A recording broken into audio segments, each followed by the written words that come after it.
3830 상담실 여러분의 전화 상담 문자 기다리는 동안 오늘은 먼저 올바른 칫솔질에 대해서 이야기 나눠보도록 하겠습니다. 도움 말씀에 바른길 치과 정기룡 원장입니다. 안녕하세요. 안녕하세요. 네, 충치가 생기지 않게 하려면 칫솔질 정말 열심히 해야 많이들 듣잖아요. 그런데 칫솔질을 열심히 했다고 하더라도 충치가 생기는 경우가 많거든요. 칫솔질을 잘 못했기 때문이 아닐까 싶기도 한데 어떻게 해야 잘하는 걸까요? 네, 칫솔질 일단 열심히 오래 하시면 되죠. 네. 그런데 칫솔에 치약을 짜서 무심코 칫솔질을 하면 이게 칫솔질이 되는 곳과 되지 않은 곳이 생겨버립니다. 그럼 칫솔질은 했지만 칫솔질은 잘 되지 않게 되는 것이죠. 네. 칫솔질을 잘 하는 방법을 말씀드리기 전에 칫솔질을 왜 하는지에 대해 먼저 말씀을 드릴까 하는데요. 칫솔질 왜 할까요? 뭐 당연히 이제 밥 먹고 네. 먹고 나서 치아에 이제 뭔가 음식물 찌꺼기나 이런 게 남아 있을 수 있고 그게 오래 남아 있으면 뭐 치태가 생길 수도 있고 이런 거 네네. 제거하려고 하는 거겠죠? 그렇죠. 칫솔질을 하는 이유는요. 크게 세 가지로 생각해 볼 수 있습니다. 네. 첫 번째는 좀 전에 말씀하신 것처럼 치아에 묻어있는 음식물이나 치태를 제거하는 것입니다.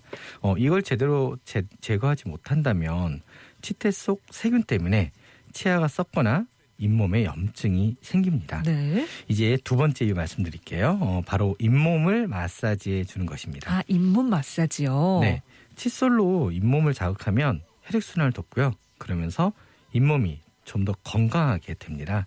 그리고 이제 마지막 칫솔질을 하는 마지막 이유는 바로 입냄새를 없애기 위해서입니다. 네. 간혹 아무것도 먹지 않았는데 누군가를 만나러 가기 전에 칫솔질 해보신 적 있으실 텐데요. 네네네.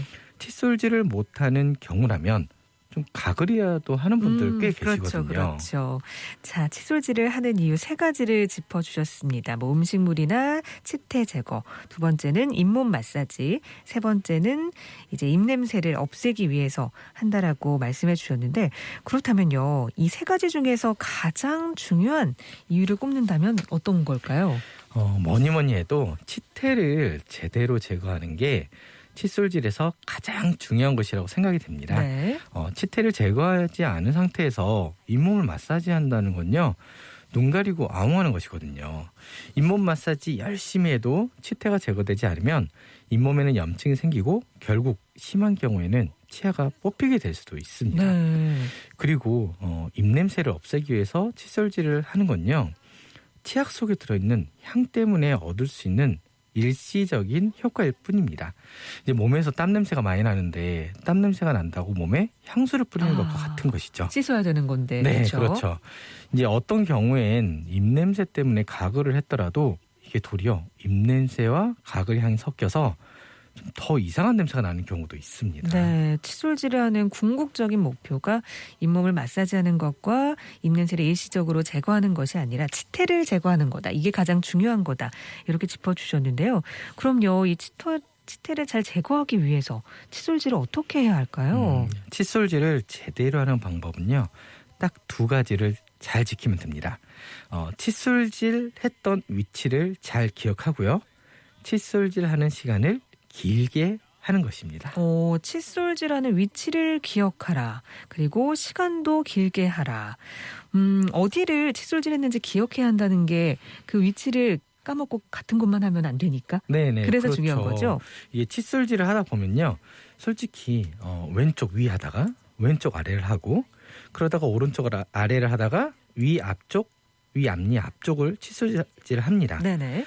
이렇게 무심코 칫솔질을 하다 보면 내가 치아 전부를 다 칫솔질을 했나?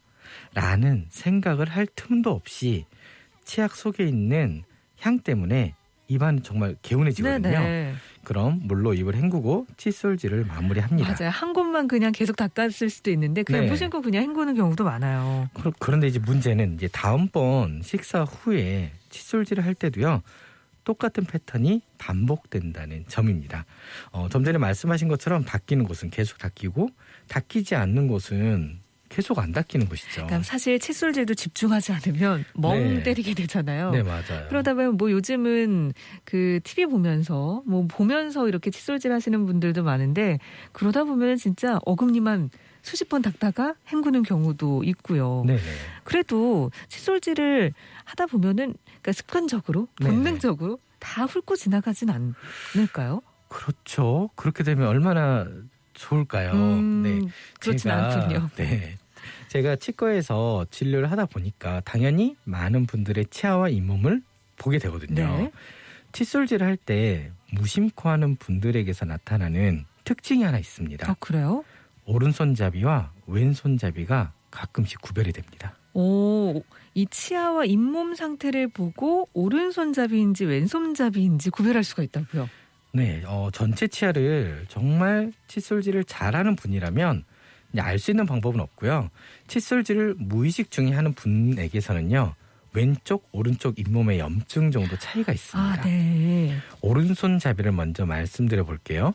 오른손잡이니까 당연히 오른손에 칫솔이 들려 있겠죠? 네. 그럼 이제 칫솔질 한다고 상상해 보세요. 그러면 칫솔모가 어디로 향할까요? 당연히 왼쪽부터 들어가죠. 그렇죠. 네네. 이제 왼쪽 치아 칫솔질을 다 끝내면 오른쪽 치아를 닦기 위해서 손목을 꺾겠죠. 네네. 그런데 이 상태에서 앞니 닦는 게 생각보다 쉽지 않습니다. 오, 네. 그러다 보니까요. 당연히 오른손잡이의 경우는요. 특히 오른쪽 앞니 잇몸이 왼쪽 앞니에 비해서 염증이 많은 경우가 상당히 많이 있습니다. 이게 오른손잡이인지 왼손잡이인지에 따라서도 이렇게 좀 차이가 생길 수 있다는 거겠네요. 네네.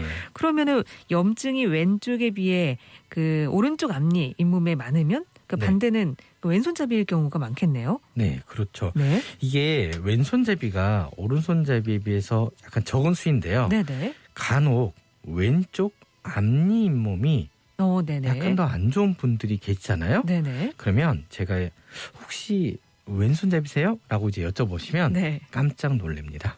어떻게 알았냐고요. 네. 그런데 이제 그만큼 칫솔질이 꼼꼼하게 안 되고 있다는 반증이기도 합니다. 이게 오른손잡이인지 왼손잡이인지에 따라서도 이렇게 차이가 생길 수가 있네요. 칫솔질을 하는 위치를 기억하는 게 중요하다고 하셨는데요. 그러면은 칫솔질하는 위치 어떻게 기억하면 좋을까요?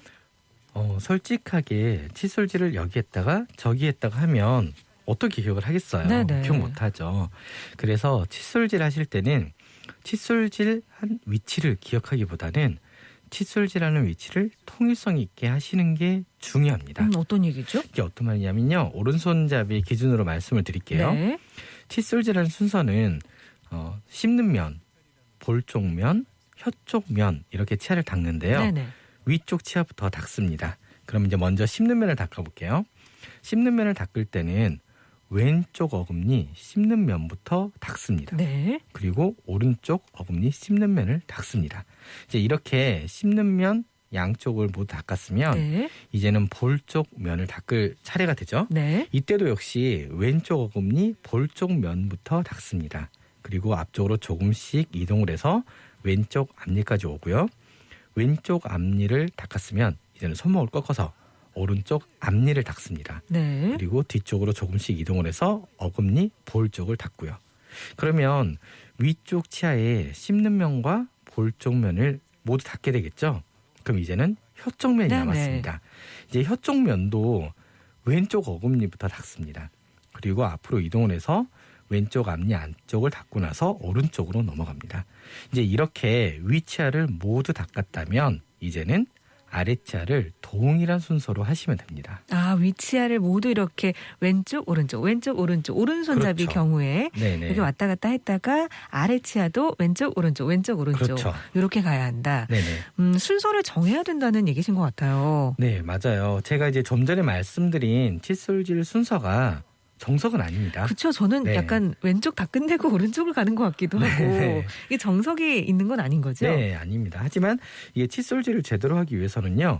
이를 닦는 순서를 각자 나름대로 정하시는 게 좋아요. 일단 정하고 규칙을 정하는 게 네. 중요하군요. 그래야지 칫솔질할 때 빼먹는 곳이 없어지거든요. 네네. 이제 이렇게 칫솔질하는 순서를 정한 뒤에 칫솔질을 해보시면 칫솔질하는 시간이 생각보다 오래 걸린다라는 생각이 드실 거예요. 맞아요. 많은 분들 칫솔질을 그냥 정말 후다닥 이렇게 네, 끝내시는 맞아요. 분들 많은데 아까 전에도 칫솔질 제대로 하기 위해서 지켜야 할 두 가지 중 하나를 시간 얘기를 해주셨거든요. 네네네. 오래 하는 게 중요하죠. 맞아요. 칫솔질 시간은요. 일단 오래 하는 게 최고입니다. 네. 그런데 간혹 치약 내부에 들어있는 마모제 때문에 치아가 닳아질 게 걱정된다고 하는 분들이 계시거든요. 네. 그런데 이건요. 어떻게 보면 칫솔질을 짧게 하고 나서 말할 수 있는 핑계일 뿐입니다. 아, 핑계군요. 네, 대부분의 치약에 들어가 있는 마모제 양이요.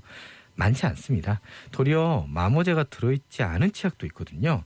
예를 들면 시릴 때 사용하는 기능성 치약인데요. 네. 이 치약에는 마모제는 거의 들어가 있지 않고요. 도리어 치아에 생긴 미세홈을 메꿔줄 수 있는 성분이 들어가 있습니다. 네. 만약 마모제가 걱정이 돼서 칫솔질을 오랫동안 못하겠다라는 생각을 하고 계신 분이라면 치약을 바꾸시는 게 좋겠죠? 그리고 네네. 꼭 칫솔질을 오래 하셔야 됩니다. 정말 그 마모제 때문에 오래 못하겠다 핑계라는 생각이 네네. 들고요.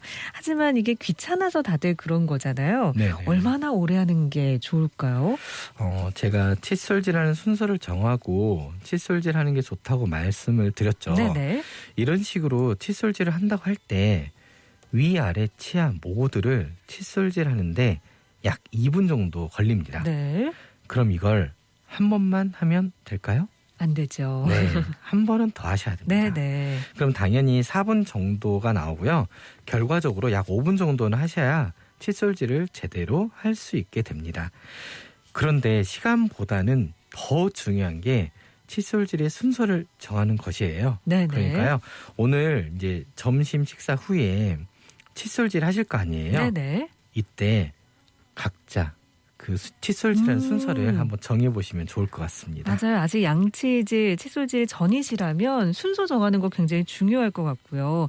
아닌데 나는 순서도 잘 정하고 이대로 하고 있었어 하시는 분들도 아까 전에 그 모두 칫솔질을 하는데 2분 정도 걸린다 하셨잖아요. 네네네. 한 번만 하시는 분들도 은근히 많을 거예요. 맞아요. 우리나라 사람들 네네. 평균이 1분이 안 됩니다. 아, 다들 빨리 칫솔질 네네. 끝내는군요. 네.